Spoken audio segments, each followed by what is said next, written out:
All right, so I'm really excited because today we're going to be talking about how you can create a magical culture in the kingdom of your business. And so I'm very excited that with me today is the former head of Epcot and the Magic Kingdom at Walt Disney World. We have here Dan Cockerell, who is also the author of How's the Culture in Your Kingdom, which just recently came out. So do you have a copy of that handy? I do. I have a copy in every room recently, meaning it came out 48 hours ago. So I'm pretty excited.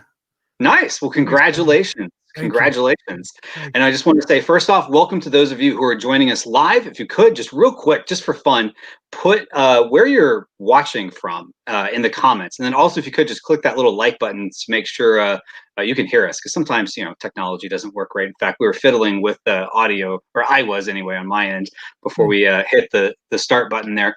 And for those of you watching the replay, welcome to the replay. So we're going to chat here, doing some chatting, some question and answers. So this will be a very unique opportunity for folks, whether you're looking for, business and leadership advice, or you just want some inside information of where are the best rides at the Magic Kingdom and how do I, what are some fun things I should go looking for. So There you go. uh, we'll have all that available for folks today. So super excited about all that. So um, let me just ask this question. So, tell me a little bit about your book and what made you decide to get into authorship from running theme parks. Sure. Well, 26 years with Walt Disney Company out of college. It's the only Hmm. adult job I've ever had. And after 19 different jobs, my wife and I started talking about, hey, the kids are getting older. They're going to be leaving soon, and we're going to be empty nesters. And what's the plan? And I told her the plan is I work at Disney till I either retire or die there. That's what everyone does. Right.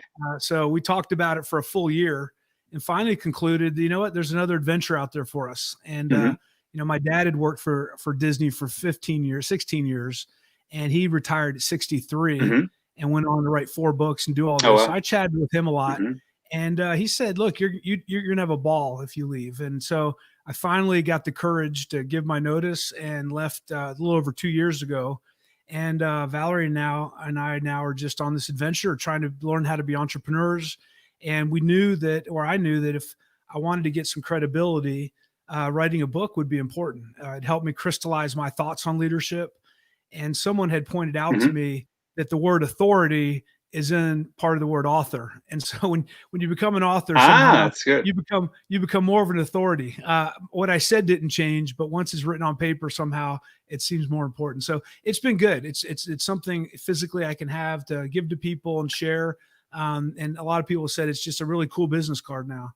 So it's the writing of it was tough. I mean, I was never a great student, and I couldn't imagine writing a book. And it was from end to end. It was just under 2 years to get someone to edit it, Oh wow. me to actually write it so he could edit it, and then line everything up. And usually it's about a 4 month lead time from when you decide on the published date Mm, to the actual published date. There's a lag in there because everyone has to sign up for it. And right.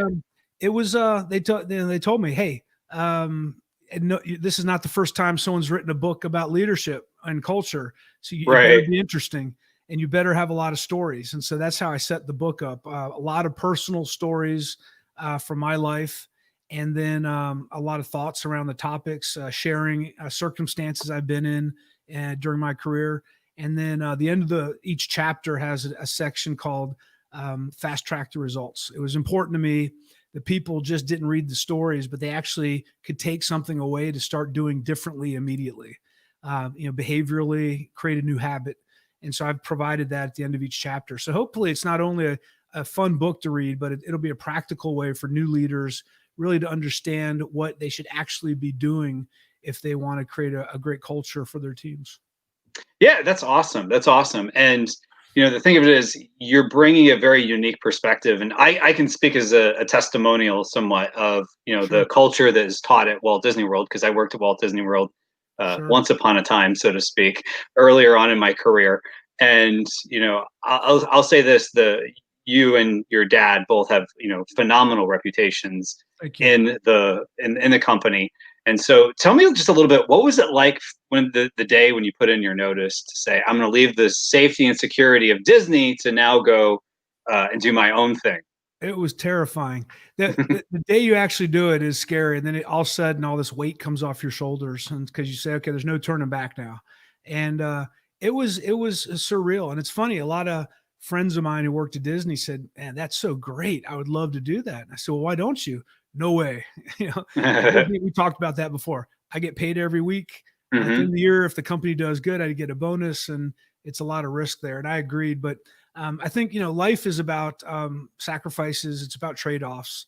I'd love to say you can have it all, but that's not what life's about. And I think if you ever got it all, you probably wouldn't be very happy either. So for Valerie and I, it was really trading freedom for security, or security for freedom. At Disney, a place like Disney, you have a lot of security. It's a big company. Hmm. And before the COVID, that was mostly true. But even now, Mm. not a lot is not stable. But now it's really. She asked me about 6 months ago. She said, "What are you enjoying the most about our life now?" And I said, "Well, there's some pretty stressful days when we're scrambling, but I said, overall, on balance, I get to do what I love doing every day. I get to talk to people. I get to talk about leadership. I get to interact with. We get to choose who we work with."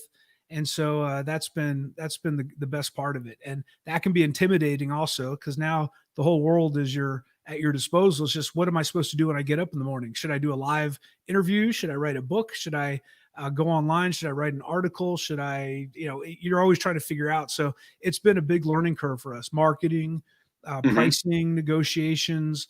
What priorities are there? How do we build the base stepping blocks of our business? Creating a website.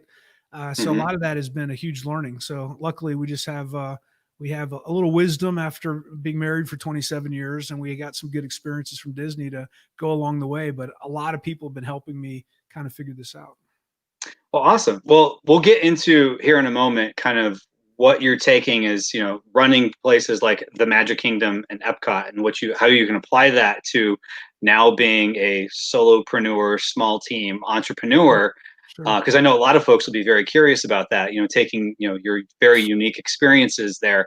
Yeah. Um, but real quick, I just want to give a shout out to Pam from RPC Logistics from Memphis, Tennessee. So the Pam? interesting thing is, Dan, you were a speaker at the recent e-commerce brand mastery summit, Yeah. and I haven't really made a huge announcement about it. I did announce it on my podcast today, but I have another summit coming up called the Global Empire Summit for helping folks build a global summit. And Pam is actually going to be a speaker at that particular summit. So Very good. uh, Pam is a friend of mine as well, who helps people with logistics of getting their goods from point A to point B across the world. So Great. if you have any questions for Dan and would like to ask them, feel free to drop them in the comments, either on Facebook or YouTube, and we'll make sure to get to that. The interesting thing is for those of you who are watching this live, and if you're watching it in the future on replay, feel free to, of course, drop your questions and comments as well, and we'll do our best to get to those. But here you've got someone who is a solopreneur, just came out with a book, and he lived the culture in the kingdom that he's talking about when he used to run the Magic Kingdom. And that's the place with the castle. When people think of Mhm. Walt Disney World, they're really thinking of Magic Kingdom most of the time. Right. So Right. so good stuff here. So let's just get into that a little bit. So um, now that you don't have as we used to affectionately say at Disney, every paycheck comes on Thursday. So Yeah. the every Thursday paycheck, which Epcot apparently stands for, um, you don't have that now. So what have been some of the biggest hurdles? You kind of Yeah. went over that a little bit, but what are some of the hurdles, and how you've incorporated what you've learned at Disney to better get over those hurdles and whatnot? No, that's a great question. One of the things I realized, and I think many businesses, small businesses, this is the case. But when I look at all the business I've gotten, the opportunities to consult, the opportunities to speak, often it's come through someone I know, or someone 2 or 3 levels removed from someone I know. A lot of it's Mm, done through relationships. People tend to not just randomly come across your website and then call you. hmm. I'd love to be at that point, But Right. the reality is they don't know about you. They don't know where to go. And so that's how Hmm. you build up your brand over time. So what I've learned at Disney over time was always be open-minded. If someone Mm. wants to talk to you about an idea they have, don't tell them to go talk to somebody else. Don't tell them you're busy. Find time for them because you just never know where the next opportunity is going to come from. And I'm a big believer in creating your own luck. I think that people who are open minded have the mindset, they're always looking for good things to happen, tend to see the world through that lens. And I'm always nervous that someone's going to want to talk to me. And if I say no, I said, that could have been the big break I was going to get. That could have been Mm. someone who's going to meet someone later. And I mean, I have so many stories that this happens over and over again. When I was, I've been down to Brazil a couple times since I left Disney and done some keynote speeches down there. And the only reason I got to go to Brazil was because my wife's cousins were living with us from France a few years ago, and we're taking English classes, and met a guy from Brazil who's a real estate agent who met someone in Brazil who's looking for a keynote speaker and called Hmm. me. A guy who used to work at Marriott called my dad and said, we're looking for someone to help consult with a hotel company. And so, I blink, and 2 months later, my wife and I are in Croatia consulting for a hotel company. So a lot of this is, I found in business, big and small, relationships. You got to help Mm. people, be open-minded. I think some entrepreneurs are always going to every relationship saying, what can I get out of this versus Hmm. what can I contribute to this? Mm. And these things pay back over time. So I think that's an important point for long-term sustainable growth as a company. Um, Taking calculated risks obviously is one of them. When you're leaving and you don't know necessarily when you're going to get paid next, you really start thinking about, okay, this idea of plan for the worst and then expect the best.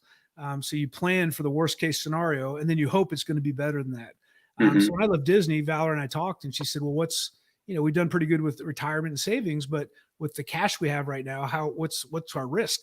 I said, well, right now, if we don't make a penny for the next 18 months, we're fine. We don't have to do anything differently. And I said, I plan on making a penny in 18 months. So, Right. you have to be very realistic and practical about what the plan is. It's a lot of fun, but at the same time, there's risk that comes along with it. And you don't Hmm. know what's going to happen. You don't know when COVID-19 is coming. You Right. don't know when there's going to be economic downturn. And so we had to learn a lot of that. And then I think the other thing was this idea of creating a network. Not only do you do it because you're going to find opportunities with people, but you start to, the more you are open, you attract more and more people that reach out to you. And then all of a sudden you have a very diverse set of people that you're connected with. So, today, if I had to modify my website, I have a handful of people I could call who know how to do that. Or if I had to reach out to someone who's really great at social media, I have a handful of people who are experts in that. So I've built up this network of people that I can really tap into to help me with my business, because I obviously don't have the resources I used to have at Disney. And half the time, I don't even know that it's not about getting the right resource. It's not even about getting the idea. Like, before this live, you talked about, hey, have you thought about advertising your book on Amazon? I'm like, you know what? I thought about LinkedIn, Google, all these things, but I hadn't thought about Amazon. So I already got something out of this this interview. So, like you said, you just got to be open minded and be listening all the time, because all the opportunities are right in front of you. You just have to see them. That's such a good point. That really what it comes down to, as I'm understanding it, is your offline relationships can have a lot to do with your online success, and just the little things you pick up in conversations. I picked up little golden nuggets of wisdom just in this conversation here. Sure. Whether it's reinforcing things like the relationships and things like that, or just that kind of thought of hearing someone talk about things from another angle, is really beneficial. And I'm glad I was able to help you with the tip for Sure. Amazon advertising, which a lot of people watching this right now are very familiar with that concept. But Yeah. the thing of it is, like, we're all familiar with certain concepts, and we can all help one another in that rising tide lifts all boats. So Right. for those of you who are currently watching this right now, because I can see the ticker going up, people watching, feel free to drop a comment or leave a question for Dan.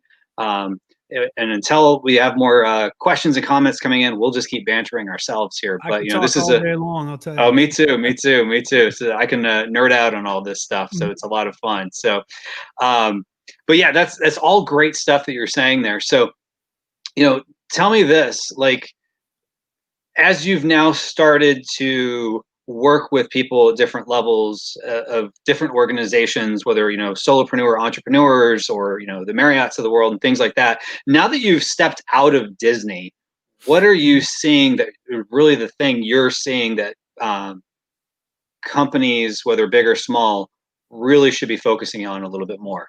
Yeah, that's a great question.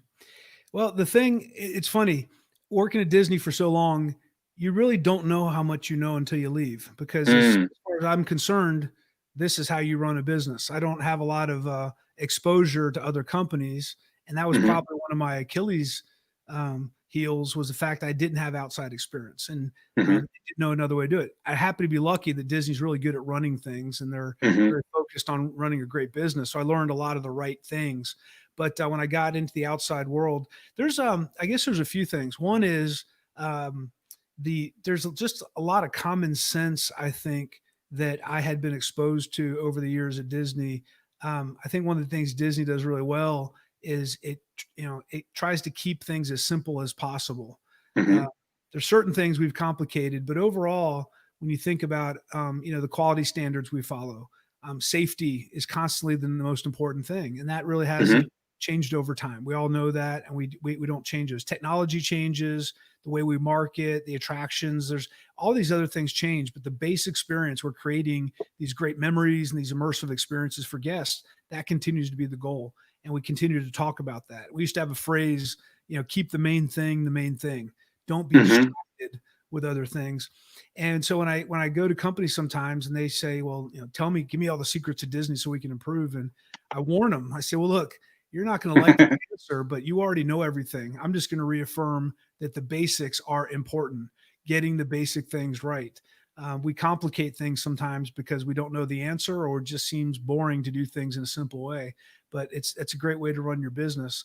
So I see that. I see when I go and talk to companies, I tell the managers or the senior executives, have you when was the last time you spent time in your cafeteria or did a roundtable discussion with your frontline employees? Or when was the last time you stayed in your hotel or you were a customer in your business? mm, They kind of look at me and say, well, gosh, I don't know. I can't remember the last time I bought a product from my own company. I can't remember the last time I went to our company website and tried to engage. I don't know the last time I called the 1-800 number and talked to the call center and saw what that experience was like.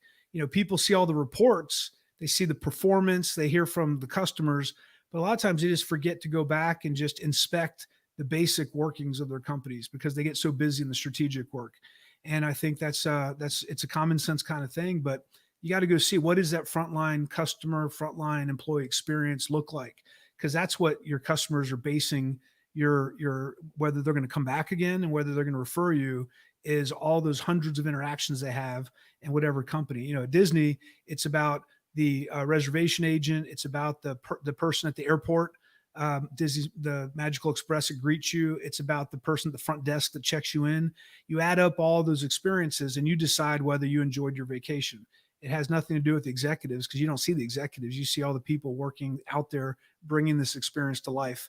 And so we end up going in a lot of companies and just reiterating the importance of focusing to the nth degree of detail on how you're executing that plan. And then the other big thing I see is the standardization. I didn't realize how mm, standardized Disney was until I go outside. And working at Disney, everything has a process. Everything hmm is There's a certain way you get trained. If you're working in a quick service location, you're trained how to put the hamburgers in the Nico machine that runs the hamburgers through. Right, right, right, There's right. one right way.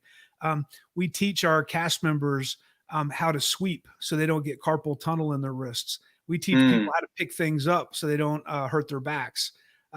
We teach people how to greet the guests, and so we have a very standardized way to deliver service. And I think that's it creates a lot of continuity. It creates consistency, and it's much easier to operate in when there's clear expectations.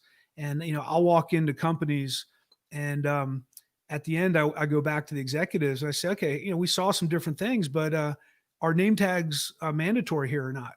And they'll say, well, yeah, we all have name tags. I said, well, no, you don't. I said, half your employees are not wearing name tags, and it just makes it look disjointed. It's a message to your customers that you maybe, if you can't get everyone to wear name tags, what else is not right with this place? And so I tell them, if you're going to put standards in place, you need to hold people accountable to those standards or take the standard away. But you Mm. start to get where a rule's a rule, but if you don't do it, no one says anything. And there's a lot of that if you're slack in how you uphold the standards, that is a recipe for disaster, because then people don't, they're confused. They're not being held accountable. Things aren't fair because there's different levels of accountability. And so I think just that in itself, what's the right way to do it? Train everyone that way and hold everyone accountable that way.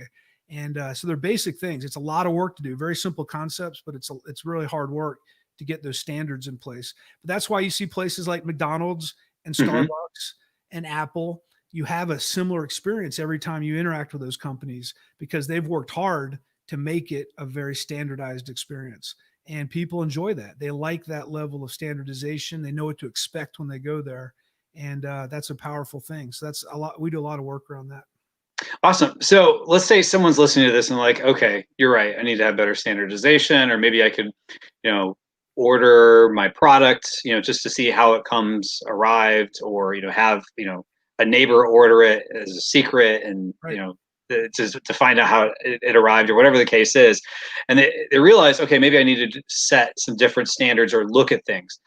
If they haven't really started with a baseline of standardization because they've just been in kind of, firefighting mode, Right. trying to get the one foot in front of the next, where would you suggest they start? Yeah, well, this is just, get a piece of paper and write a process down. Okay, my Okay. online experience. Hmm. Let me go on my website and let me look how things are supposed to look. Check all the links, because things you sent me a note, found something on Google that one of the links I had didn't go Mm. anywhere. So you got to check that stuff, because you told me, but there's things where you got to go audit this kind of thing. How are things supposed to work? And um, uh, if um, if you're saying, okay, deliver, or if you order on my site before 5 p.m., it'll arrive within 48 hours. Um, check that process. Mm. Call people, maybe. And I put reminders on my calendar sometimes. I'll send a book to somebody and the address looks kind of funky, so I'll just put a little note on my calendar to send an email to that person a week later and just say, hey, I just want to confirm you received the book. It's a redundancy from my point of view, so they don't have to email me in 2 weeks and ask me where the book is. And it's also a nice little extra for them that I followed up, and it makes a difference. So I think it's really making a list. It's almost like a checklist of chores that you did when you were growing up. You need to have that same thing running your business, and you have to create these standards for the people you're working with. Because I know, a lot of entrepreneurs have partners and contract partners, and you have people doing things. So I do my best to create a lot of clarity with the people I work with. Mm. I have a funnel that I sell my book and my webinars through. Hmm. And so I don't get in there every week and print the report, but the person who does, we came up with a deal. And I said, all right, can you please send me the list by noon on Mondays of the prior week's sales? So I can block time out on Monday afternoons to get the list, upload it, print the labels, and send out all the books. And that way she knows, she said, I can do that every week. That's not a problem. I said, you can pick any day of the week you want. Just Monday's the one for me. But so we have an understanding now. Instead of Mm. some days it's at 3 o'clock and some days it's on Tuesday, Hmm. and I get frustrated. And so I just, there's no reason not to give people specifics about what you expect and just create clarity. And it'll make everyone's lives better. If you ever send an email to someone and say ASAP, that's already a mistake. Because what does that Right. ASAP, means yesterday? Does it mean in 5 minutes, or does it mean by the end of the day, or does it mean by tomorrow? Why don't just Right. say by 5 o'clock today? Now we all know what we're talking about. Hmm. So it can be painstaking work, but once you put these models and these systems in place, you have less errors. You have to worry about those less, so you can really focus on the stuff that's going to bring value to your business, like thinking creatively, creating new products and services, instead of just getting caught up in all the details because you don't have a good process in place. Great points. Now, now you mentioned accountability before, but how do you make sure that it's happening the way it's supposed to happen? Yeah. So, there's stuff I deal with personally. So at noon every Monday, Siri tells me, you received your mailing list. And if it's not on my email, then I send a note and go, hey, what's going on? Like, so I tell people, if you can't make the deadline, you better send me a note and let me know, because then now we Mm. have clarity. So that's one of the things I set expectations for. But once again, putting reminders in there, putting things that to say, check these things. Today I was out taking a walk. My wife and I walk our dog every morning and kind of talk about what we're doing for the day.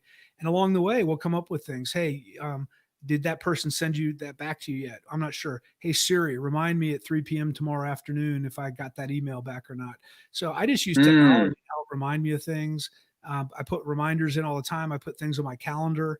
I don't have a great memory. And I think anyone in the world now, there's too much stuff coming at you to Way remember too it. much. Yeah. So you put those things in place.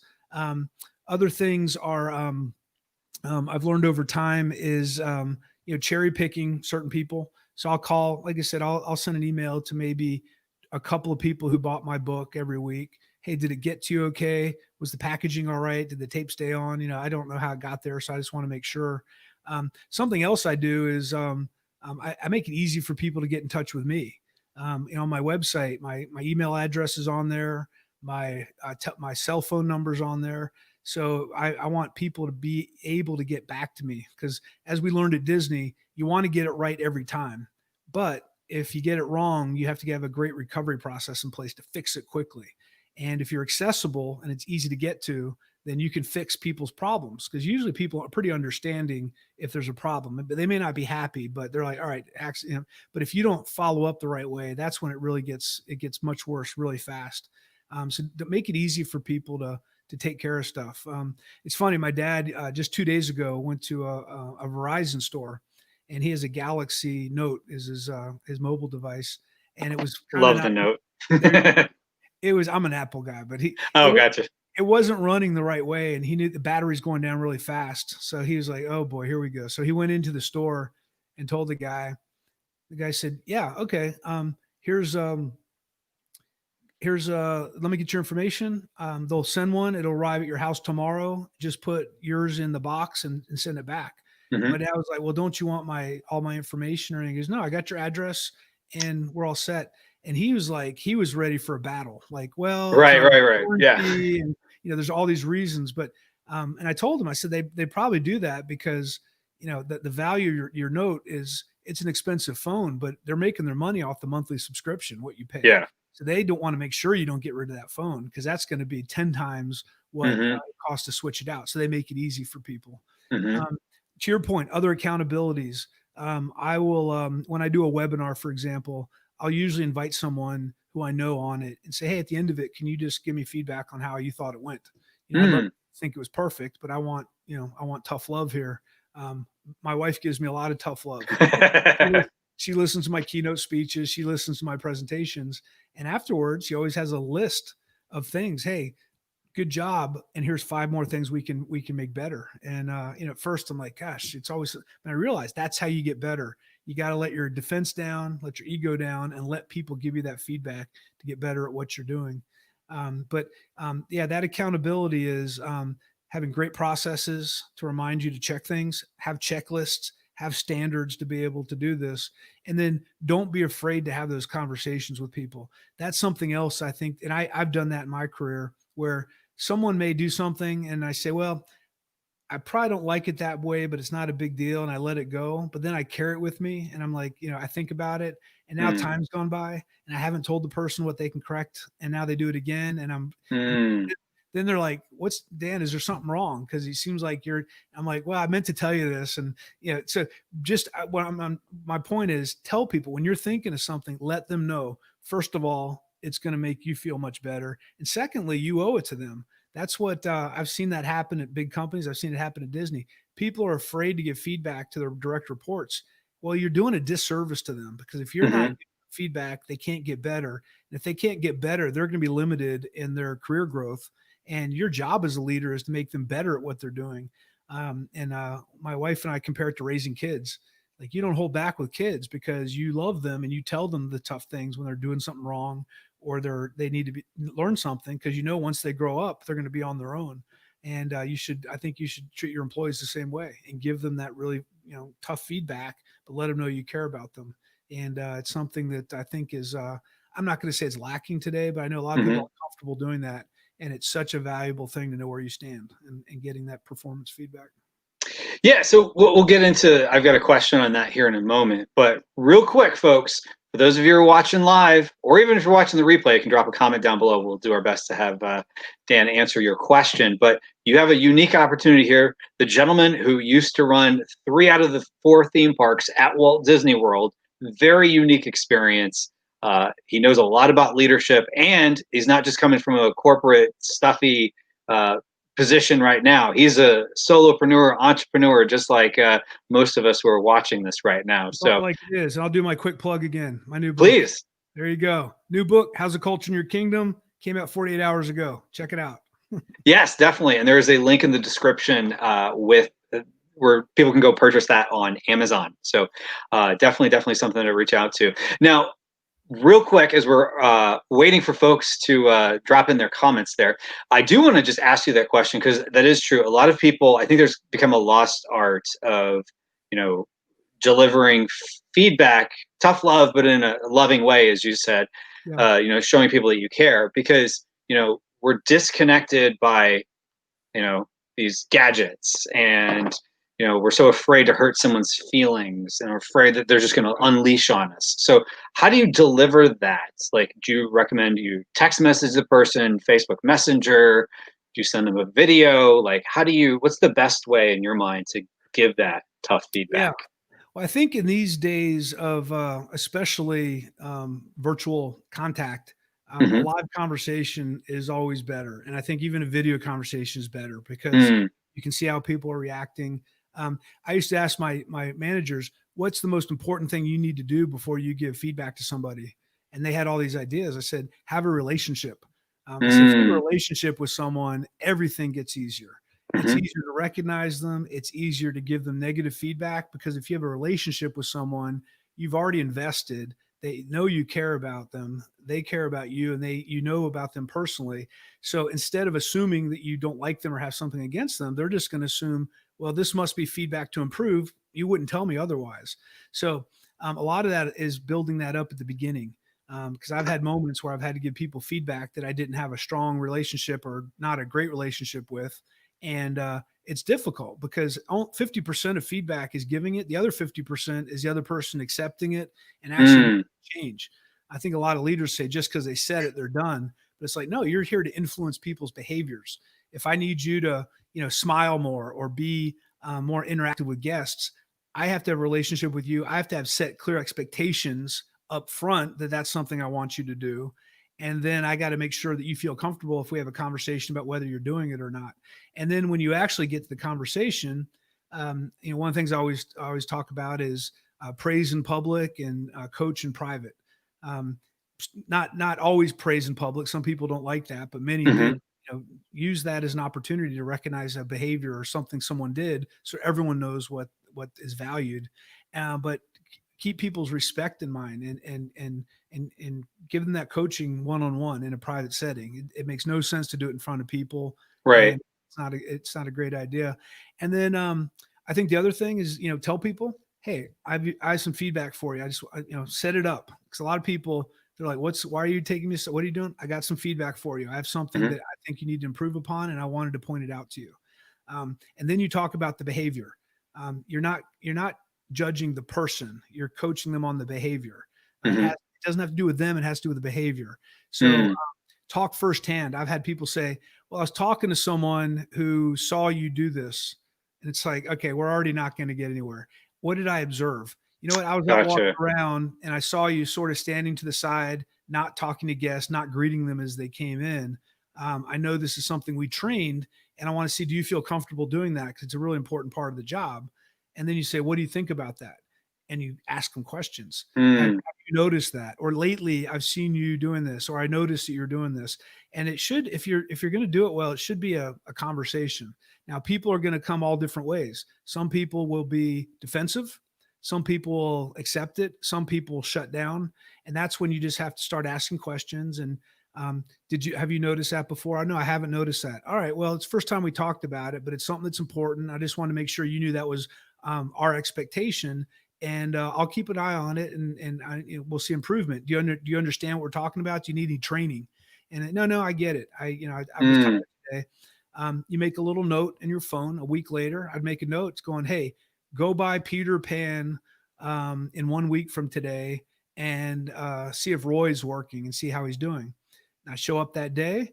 Roy's out there. He's either doing it or he's not. And now I have an opportunity to say, hey, Roy, take him to the side. Hey, I just want to thank you. I know we had a conversation last week, and I see today when I showed up, you're greeting people. I really appreciate that. You reinforce the behavior. Or if he's not doing it, now you have the next conversation. Hey, Roy, I was following up today because we talked last week, and I wanted to see if you'd gotten there. It looks like you're still not there. So what's going on? And then you have that conversation, and they either have a response or they don't. And that may be a verbal conversation on the record card. It may be a written reprimand. The point is you're giving everyone an opportunity to change the behavior. You're doing the least possible for them to change, and you give them multiple opportunities. But if people choose not to change over time, that's not your problem anymore. That's their problem. And I think a lot of leaders take it onto themselves going, well, there must be a reason for it. Well, you've been pretty clear about it. You've been open. You've coached them. You've offered to retrain them. If they choose not to change, once again, don't take that responsibility. You have to hold them accountable to that. And we've had people go all the way through the point where on the fourth or fifth time, it's like, okay, you've gotten 3 reprimands for this. Now we're going to have to terminate you because that behavior has not changed. That's how you get performance. Now, in a perfect world, you hire all the right people out of the gate and you don't have to coach anybody. But the reality is you have to set clear expectations up front so people know exactly what you expect of them, build relationships with them, and give them feedback on a regular basis so they're used to hearing positive and they're used to hearing coaching. And entertainment, it is very common after every show, the show director comes out and gives notes to each of the performers. Hey, this cue, you got there a little slow, but I love the smile on your face. Next time around, you want to spin a little faster. And they get notes every time because they're always trying to improve. That's what it should feel like if you're coaching someone. Just give them notes to improve their performance. It doesn't have to be a big dramatic conversation, but the more you do it, the more you practice it, the better you'll get at it. But focus on very specific behaviors. Don't generalize because that's when you start getting in trouble. Yeah, there's so much to unpack there. So one of the things I caught, which was a little subtle thing, but I really want to make sure to drive this home, is that follow-up piece you mentioned. So the person that you gave them the coaching, but then a week later you went back to check to make sure. So, and it wasn't just you checked to make sure and then you moved on. You pointed it out. Hey, Right. you're doing a great job with this, or we talked about this, but this still isn't happening. Whatever, however you're phrasing that, Yeah. because what you just did there is put in the person's mind, oh wait, it's not just a random conversation where yeah, Right. sure, and then move on. You build It's, a lot oh, of they really credibility. are. Yeah. Oh yeah. Yeah. And that gets out to other people, too.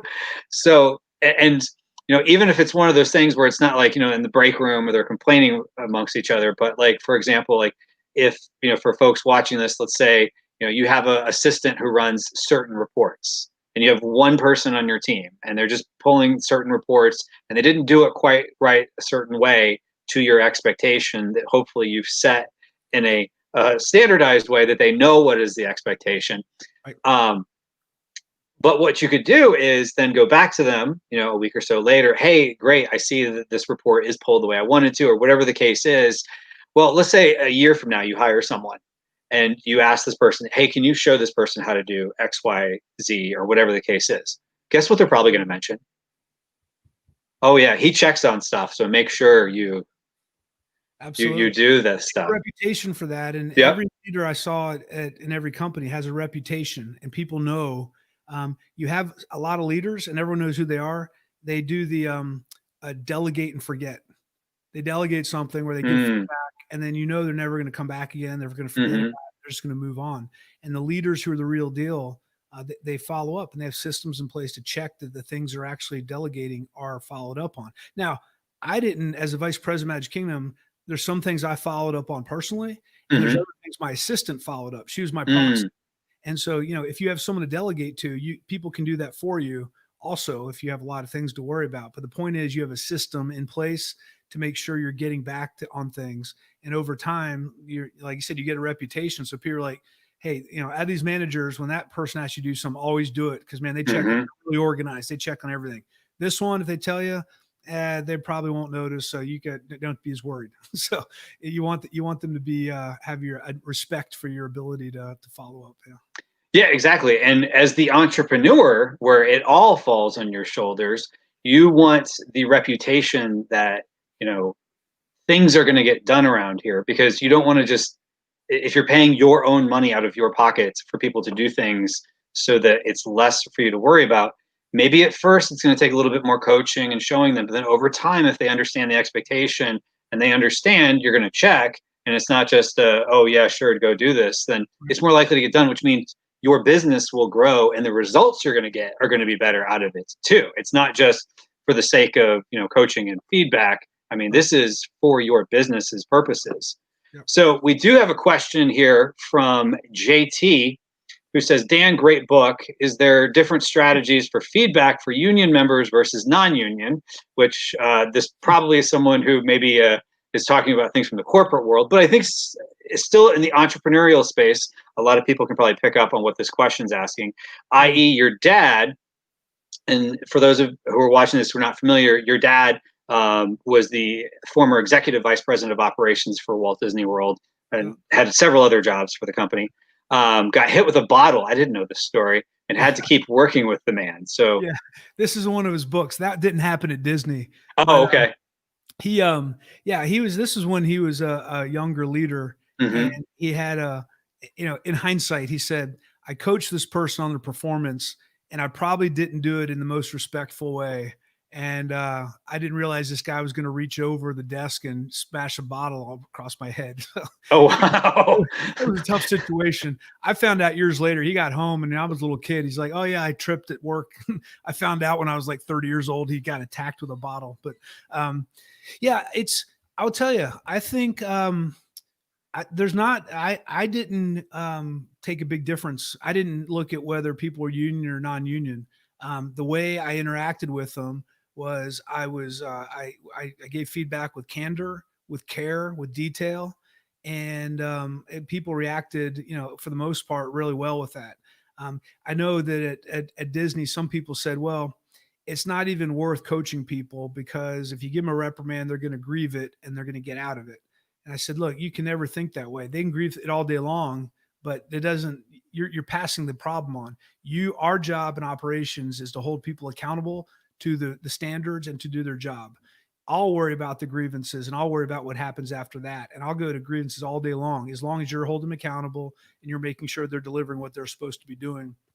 So I don't think you should let anything get in the way of you giving good, solid feedback to people. It's funny when my first executive role was the general manager of the Wilderness Lodge. And I remember when I got there, they'd warned me and they told me I got a tour of the hotel and they said, well, look, the bell services guys, they're going to be a thorn in your side. They grieve everything, anything you try to do to coach them or ask them to do anything extra. They grieve it and they say that's not part of their job. And so I just took the approach. I invited the 3 shop stewards up from Bell Services in my first month at the hotel. It's like kind of the union reps inside the organization. Yeah. And I said, hey guys, nice to meet you. I just wanted to meet you. Well, one of them called in sick. So only 2 of them showed up. I don't know if that was oh, geez. On purpose? I don't know. And the 2 guys I met, I said, look, I worked at the All-Star as an operations manager. This is my first executive role. I've been here for a month and everyone told me that you guys are a pain and you grieve everything. And I'd like to tell you right now, we probably are going to we may have disagreements, but what I'll ask you is anytime you have a problem with what we're doing, please bring it to your manager. And if your manager, you can't work it out with them, please set an appointment up with me. I love to talk about it and work it out. And there's times I'm sure we're going to have to go to a grievance process because we're going to disagree, but I'm fully available to talk with you guys because I don't want to assume that you are trouble. I'm assuming if you're working here, you want this place to be successful. And they were like, okay, great. And sure enough, they'd call me every once in a while. We'd have a discussion. Sometimes they're flexible. And sometimes they said, no, we're going to grieve it because we don't think we should do this. And I said, well, I think you all should. So let's go ahead to grievance and let them decide. But I didn't make it an emotional issue. I didn't make it a disrespect issue. I just said, we have a disagreement. And we started to respect each other because, I was coming to them from a position of power as an executive, and they were coming to me as a position of power as a shop steward. And so I wanted to let them know that I didn't want that to get in the way of us working together. And it was okay to have disagreements. and it went fine. In those 2 years, we had a couple grievances, but their attitude was great. I never had a problem with them. So I think just opening up and yourself, and don't go into these relationships defensively, and just let people know what your expectations are. No hidden agendas. Let them know. And some people will come on board and some people choose not to want to help you. And that's part of leadership. You're always going to have some resistance. Yeah, and the reality is the same operating system that people have has been going on, whether they're union, non-union, whether you're the owner of the company, um, you're an employee, a manager, or you're working like with vendors or something. At the end of a contractor, exactly. It all comes down to leadership is influence. So Yep, that's right. Great stuff. And then we've got David Ribeiro. Hey, David, great content. Dan is a phenomenal leader. Thanks. Thanks, David. Love your dog also. That's a very nice dog. Looks like they're jumping around in the waves there.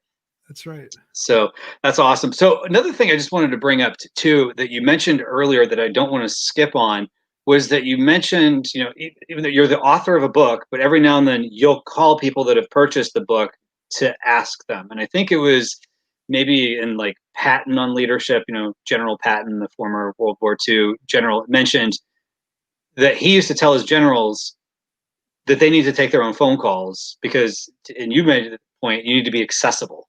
And so maybe the technology is different than it was in the 40s and 50s or whatever during, Patton's time. But at the same time too, making yourself accessible. And sometimes it's those little things you do that maybe they're not scalable, as a lot of people in the entrepreneurial space like to think about, or they're not, passive, but it creates that relationship, one with that person, but then also you have a better understanding of what your customers really want. Sure.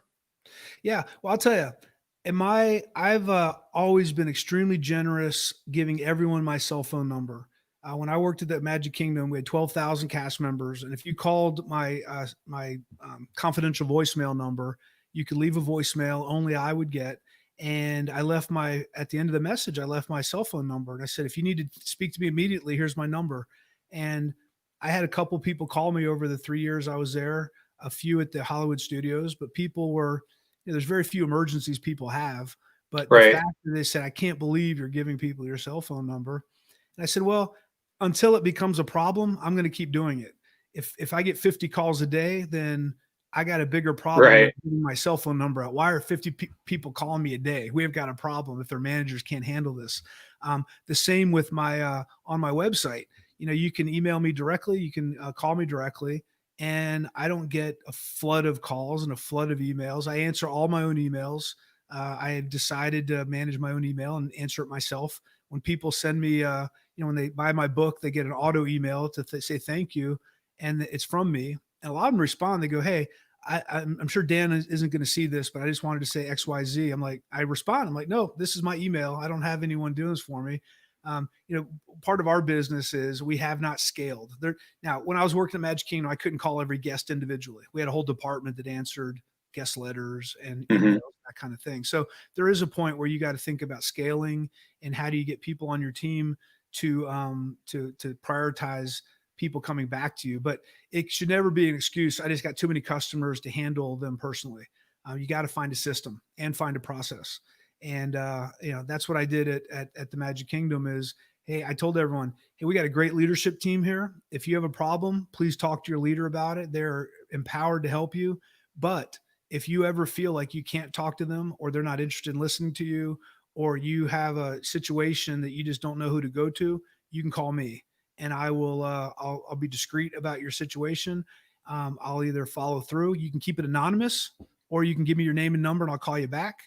And it's funny, half the time or more than half the time, I would talk to a cast member about a situation and I'd just give them tips. Hey, I'd give them advice. You should go back to your leader, tell them that you really do need this equipment and tell them why. And if they don't provide it, give me a call back and I'll help influence it. But I think you can get this done because at the end of the day, no one wants to call someone to get something done for them. They want to be able to have power over solving problems themselves. So most of the time, the cast members, the leaders didn't even know that the cast member talked to me. They just knew that, okay, it sounds right. And every once in a while, a customer would call back and say, yep, they weren't interested. I'm like, well, they will be because this sounds like a reasonable request. and I'd get involved along the way without trying to cause a lot of problems. But it's not about going over people's heads or anything else. Our mission was to take care of guests and take care of our cast members. And at the end of the day, if your mission is to take care of customers, you got to get rid of all the friction internally, all the worries about who called who and who knows what and everything. Get past all that and just focus on delivering value to your customers. And if you can do that, you're going to have a phenomenally successful business. So true. So true. Because at the end of the day, if you can do what it takes to separate yourself from the customer, or close that distance, I should say. So like one of the interesting things is I'm sure a lot of people watching this are familiar. You can email jeff@amazon.com. Now, I think Jeff has now gotten to a point where he isn't able to read all of his own emails, but he has an executive team now. He's scaled to a point. He runs one of the biggest companies in the world, and he's now the richest man or second richest man somewhere up there. So we can give him a break that now he has people checking for him. Sure. But it goes back to, I think sometimes we create these problems in our head of why we can't do something like make ourselves accessible because, it's going to be too overwhelming. Right. Is it really? And if it does, fix it, but don't not do things like that just because of the worry of what might happen. Yeah. And that's, we had tons of that at Disney. We called it management by exception, where we would come up with a new idea and someone would think about the exception and we would say, well, then in that case, let's not do it because that could happen. Let's give all the cast members the ability to give away up to $50 to a guest coupon if they have a problem, so we can empower them. And then, of course, the auditing department comes and says, well, we're not going to have good controls. What if people start giving away stuff to their friends and family? We said, well, look, we'll deal with that if that happens. But until that happens, let's not punish, 99.999% of the cast members who are honest and really want to make a better experience for the guest for a small amount of cast members who aren't going to follow the rules. You're always going to have those people. And a lot of times we just don't put policies in place because we're worried about the exception. And I just don't think that's a good way to run the business. And to your point, a lot of times we say, don't do it because this could happen. What if I get all these calls? Okay, if that happens, and deal with it, but just don't assume it's going to happen, and keep the best decisions in place.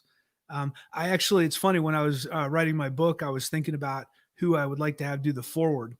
And General Lloyd Austin ended up doing it. He's a 4-star general, retired. Oh, wow. And it was great. And he did a great job. One of the people I'd sent out a note to along the way was I sent an email to Mary Barra, who's the CEO of General Motors. Oh, okay. She's on the Disney board of directors. And I had met her a few years ago. She was at Magic Kingdom with her family. And I took her and her family on a tour of the Utilidor underneath the Magic Kingdom. She's a big Disney fan. That's the tunnels underneath, right? That's right. Yeah, exactly. So we'd spent some time together, and very nice family, and that was it. And so I sent her a note, 2.5 years later, and I went online. I found her email. I just Googled it and found her email. It was like, Mary B at gm.com, I think. And I sent her a note. I said, hello, Mary. We met a few years ago at Disney. I've left the company. I have my own business now. I wrote a book. And I would like to know if you would be interested in writing the forward for me. And I got a note the next morning. I got up and there was an email. Hi, Dan. It's so exciting to hear about your book. You must be very proud of it.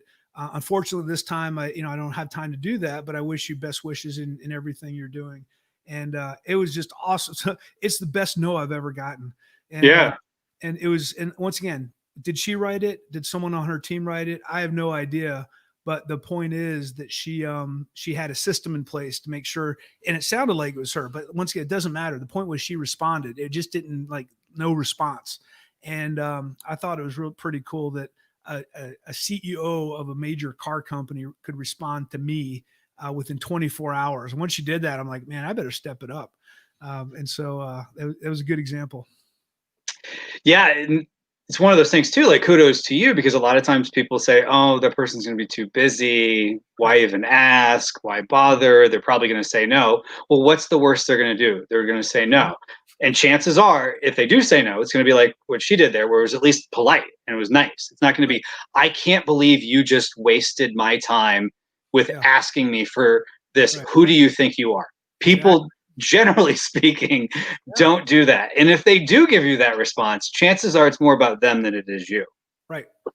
And I've told that story 20 times in different speeches I've made. And so people know about her follow-up, her respect. And so it's all, I mean, I think it's all good. Yeah, and I'll share a Disney back to the managing by exception, a Disney experience. So back when I was a restaurant manager at Disney, at the studios. At the time, it was Disney MGM Studios, and now it's Disney's Hollywood Studios. But I remember, and I'm dating myself here, we had alpha pagers. Oh, And yeah. so we would sometimes page each other within the park when we were suspecting someone was trying to like get away with like, stealing money or getting free food, the suspected scam artists. Right. And I remember his name was Steve Aidensworth. He was an operations manager, and yeah, great guy. And I remember one time telling him a story, and I was getting kind of all worked up, and he's like, okay. And he let me vent. He was a great guy. And he basically said, okay, here's the thing to keep in mind, and this has stuck with me since, is chances are most people who are complaining, it's a real honest thing. We are probably going to get scammed from someone at some point, but let's focus on the people we can help, because chances are we're going to do better in the long run. And I was like, oh, okay, you're right. So we're spending all this energy trying to worry about somebody who's getting free French fries or something. Yeah, because we all want justice. It's wrong. Exactly. Don't. Yeah, it's and you got to walk between those lines. And we dealt with that all the time. Is does this person deserve this or not? It's like, well, it's not whether they deserve it. It's whether we're taking care of our guests. Because the worst thing you can do is not help someone because you think they're lying, question their integrity. I'd rather give away things all day long than have that one family that had a problem and us not handle it because we think something weird's going on. And that's part of I call it the cost of doing business. You're going to have that. I'll tell you, you all out there, you're going to send products to people, and they're going to send it back for whatever reason. There's all kinds of things that happen, but on balance, people overall are pretty honest and have great intent. And don't let your service mentality get poisoned by the small group that isn't dealing with you on the up and up. Yeah, exactly. And going more to the e-commerce side of things, I've gotten using that mentality that Steve taught me was that if someone has a problem, just send them a new product. Don't worry about like, oh, you got to refund it and stuff. So sometimes I'll send stuff to people and they'll say, well, what do you want me to do with the other one? I don't know. Keep it, give it to a friend. Doesn't matter. Just do whatever you'd like. Sorry, the wrong one arrived, but we'll fix it for you. Or the one you got wasn't correct. Because I've gotten people that have either turned around a 1-star review to a 5-star review, or they left a 5-star review and maybe they would have left a 1-star review. Mm-hmm. And that's more damaging than if I, 1 out of 20 people in a situation like this ends up, getting one over on me and getting, a free product that might cost me $6 or something like that. So it's totally not worth it. So I'm going to give real quick last call for questions for Dan. So if you have any questions or comments, leave them in there. But one thing I do want to say is for those of you who are watching, they're sticking around. There's about 20 of you right now between YouTube and Facebook. Dan, can I buy one of your books to give to one of our viewers? Well, let's make it better. I'll give you a book and I'll mail it directly to one of your viewers. You just tell me the name and address, and they'll get this beautiful book with this very nondescript castle on it. Yes. No intellectual property taken away. It's just a castle. It's like the one in Germany, That's right. This is that thing. So, all right. So let's do this. So if you would like to win a copy of Dan's book, we're going to pick at random. And so I was messing with the screen earlier, and that's why random.org came on. But I'm going to put in this little spreadsheet here names of everyone who'd like to be entered, and we're going to let random.org decide who gets a copy of Dan's book. So I'm very excited about this. So all you got to do is in the comments, write in culture, since the book is How's the Culture in Your Kingdom. So just write culture in the comments and you will be entered to win. I will enter you, but you got to be doing this live. So if you're watching the replay, there'll be a link where you can purchase Dan's book. But as folks are starting to put in culture, we do have Renee said, got in late, but great insights. Renee, thank you so much. I'm glad that you liked it. So So far, Lisa has said culture. So I'm going to go down the list, and I'm going to go ahead and share my screen. So we've got that coming in here. So I'm going to make sure everyone. I think What's that? Dan Castle. I think that's the same Dan Castle that was at my book signing. He does some great visual graphic design stuff. Oh, nice. Nice. That's awesome. Yeah. All right. So let me switch back and forth. So we've got Lisa Yee. We've got David Ribeiro.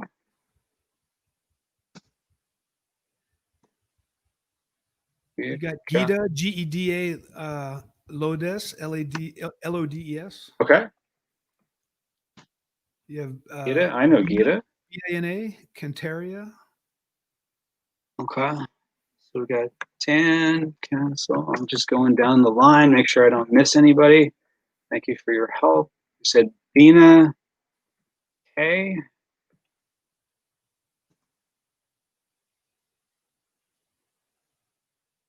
Got Tina M. Tina MM. Philip Carson. Looks like Daniel is already got a copy. Philip Carson.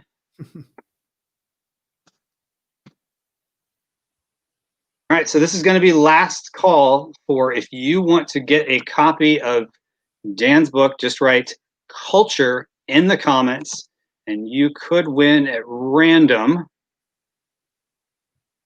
Oh, I forget, it doesn't do the same in Sheets as it does in Excel, although I'm sure somebody probably knows a way to get it to drag down and add the number, but I can do this.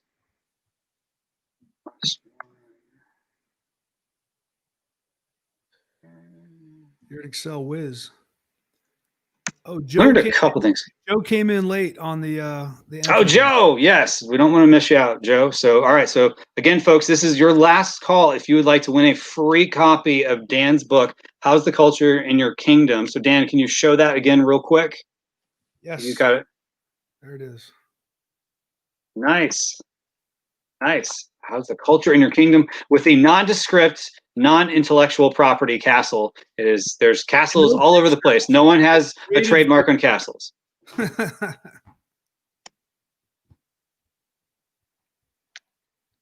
And you have a trademark on your own personal experience and what you were able to bring uniquely to the table. So good stuff there. All right. So if you have any questions, feel free to drop them in the comments, but I'm going to go ahead and, unless Dan stops me real quick to tell me, because I'm switching back and forth between screens, to tell me that we have another entrant. We have 8 folks. So I'm going to let random.org know we have 8. We still have 8. Or do we have anyone else sneaking in?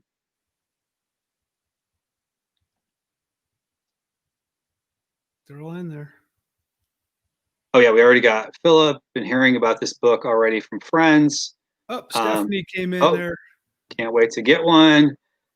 Stephanie, culture with 3 exclamation points. So she's excited to be in this. Yeah, it looks like Stephanie works for MVP. That's the Magical Vacation Planners. Oh, nice. They sponsor my podcast. Oh, sweet. So they're great travel agents. Great. Awesome. Awesome. All right, so we are up to 9, it looks like. So good thing that Stephanie and Joe got in there at the last moment. Make sure I have no repeating names so we know who's who. All right, so we're going to change that to still 9, right? 9, yeah. Miss anybody? Okay. So again, make sure 9. Nobody snuck in at the last moment with an entrance. So, thanks, going once, going twice. The winner is 8, who is Joe. Joe, right. You are the winner. So, congratulations to Joe. Well, I'll tell you what, Ken. I was waiting to see how many people would enter. 9 people. I think everyone should get a book. Oh, wow. Do y'all agree that's with me? awesome. Does anyone agree with me? Everyone should get a book? That's awesome. That's totally unexpected. This was totally not planned. So. 100 people, I probably put it out there, but these 9 hanging in there and doing that, I would be happy to send you all a book. So however you want to collect their mailing addresses and names and get those to me, I don't know how you want to do that. But. All right, let's do this. Just I'll put up a little banner here. Send an email to a banner, hello at Maximizing Commerce. No, I'm going to not separate. I'm going to do exactly what we said. Just send it to Kevin at Maximizing. Many of these folks already have my email address anyway, so sure. So just send an email to Kevin at maximizingecommerce.com. For those of you who are here at the end, we know who your names are. So for those of you who are live, we are rewarding you live for doing this. So just send an email with your address to Kevin at maximizingecommerce.com, and I will forward that on to Dan. That is very generous of you to give 9 folks, and here we thought we were going to just choose 1, but we got 9 folks that we're going to honor with that. So I'll tell you, I took a page out of the Magical Vacation Planner Conference. I don't know if Stephanie was there, but some of the companies, the cruise companies, got up and said, hey, we're going to give away a cruise, and everyone, they picked their names out. And the last one was Virgin Cruises, and they picked a name, and they said, oh, come on, one more. And the guy took the whole bowl and dumped it out. He said, tell you what, everybody gets a cruise. That's awesome. Cruise on Virgin Cruises. Oh, wow. So I took now there was 400 of them, only 9 of you, but I really appreciate you all being on and listening in, and our pleasure. Yes. Congrats to Joe, but it's really congrats to everyone. So that's fantastic. So Gita said that was fantastic. Stephanie Cruises, that's right. Yes. Lisa, I think Lisa won something in a previous live I had done. So Lisa, congratulations for winning again on one of these Maximizing E-commerce Facebook Lives. But this is compliments more of Dan than anything else. Dan Castle got a big smiley face. Yep. Tina M, woohoo, thank you. Bina, woohoo, awesome, thank you, Dan. Philip Carson, wow, that's awesome, Dan. Thanks so much. And Stephanie, yes, I was there. I won 2 cruises. It was amazing. 2 cruises. That's phenomenal. So 2020 is a good year for you, Stephanie. You got all kinds of stuff coming in. Yes. So Pam just wanted to throw in another comment as well. Thanks, Pam. I listened to you talk all day. So enlightening. So yeah, this is a great conversation. I think we were originally going to do it for like a half hour in my head, but we just kept going. This was a lot of fun. So I definitely picked up some excellent wisdom. So thanks for having me. Yeah, so this is a lot of fun. So again, for those of you who entered to win, all you got to do is email Kevin at maximizingecommerce.com, and you can be entered to win, or not entered to win, you already won. So just send me your address and I'll forward it to Dan, and Dan will send it off to you. Bina said, thank you so much. Again, we are Disney-fied. That's a good thing. Gita, I knew Kevin from working at Disney years ago, and I used what I learned from there on a regular basis. Always great customer service and industry standard. Great interview. Thank you, Gita. Yes, it's good to see you. And we knew each other from, I think, might have been like the late 90s, early 2000s back in the day. I'm dating myself here, but lots of great lessons from Disney. And again, for those of you who are watching this, and if you watch the replay and you're making it all the way to the end and you're like, what is the culture in my kingdom? Hold up that book again real quick, if you don't mind, Dan. There you go. All you got to do is there's a link, and you can purchase on Amazon, How's the Culture in Your Kingdom? And you can get a copy of Dan's book. And for those of you who were brave enough to enter to win, you get a free copy of Dan's book, compliments of Dan, in a spontaneous, I promise to God, this was not planned. No, it wasn't. I felt bad. You were going all through the things of setting it up. I'm like, all right, I'll wait for it. So. At Disney, that's what we call a magical moment. Yes, it was definitely that was a very magical moment. That was awesome. That was awesome. So Philip Carson said, "Thanks so much, Kevin, for having Dan on today. It was my pleasure." And again, Kevin at maximizingecommerce.com. So I would expect probably about 9 emails coming to me here very soon with Awesome. people's addresses. So this was a lot of fun. Thank you, Dan, for doing this. Thank you for your time. Thank you for your generosity and the magical moment there. So, you know, one of the things is, as I'm sure probably some people have seen from the comments from folks who know Dan's living what he's teaching here. This is not just theory, hyperbole. This is the real deal. Dan's the real deal. So definitely check out Dan's book and learn how you can apply some of those magical elements into your business. So that was so much fun. So awesome. So thank you, everybody. And Dan, thank you for being here on this live. Thanks. Good luck with everything. I look forward to the next summit. Awesome. Thanks so much. All right. Take care, everyone.